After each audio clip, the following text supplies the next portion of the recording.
போது, அந்த போராட்டம் நடைபெற்ற போதும் டெல்லியில் இருந்து ஓடோடி வந்த குருதாஸ் தாஸ்குப்தா ஏபிசி பொதுச் செயலாளர்.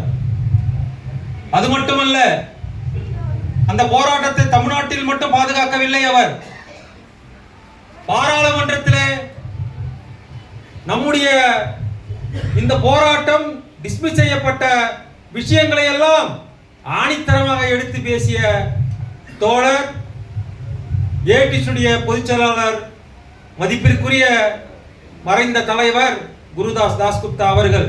அவருடைய வழித்தோன்றலாக இன்றைக்கு பல்வேறு தலைவர்கள் இருந்தாலும் மீண்டும் நாம் 1,75,000 பேர் டிஸ்மிஸ் ஆனவங்க மீண்டும் வந்த வரலாறு கிடையாது. ரிமூவ்டு ஃப்ரம் சர்வீஸ்னா கூட திரும்பி ஒரு வாய்ப்பு வர்றதுக்கு வாய்ப்பு இருக்கும். டிஸ்மிஸ்ன்னு சொன்னா அவ்வளவுதான், முடிஞ்சது. நன்னடத்தை விதிகள் அதான் இருக்கு. ஆனா 1,75,000 பேரும் மீண்டும் பணிக்கு அதே அலுவலகத்தில் அதே இருக்கிற அமர்த்திய பெருமை ஏடிசி சார்.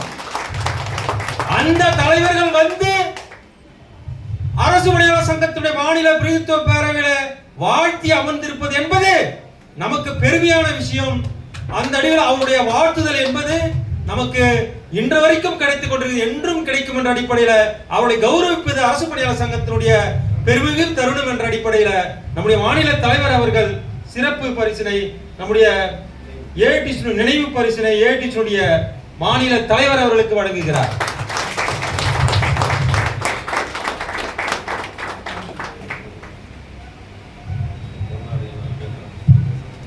நம்முடைய பொதுச் செயலாளர் அவர்கள் ஏடிசியுடைய தமிழ் மாநில தலைவர் தோழர் காசி விஸ்வநாத் அவர்களுக்கு பொன்னாடை பொருத்தி கௌரவிக்கிறார்.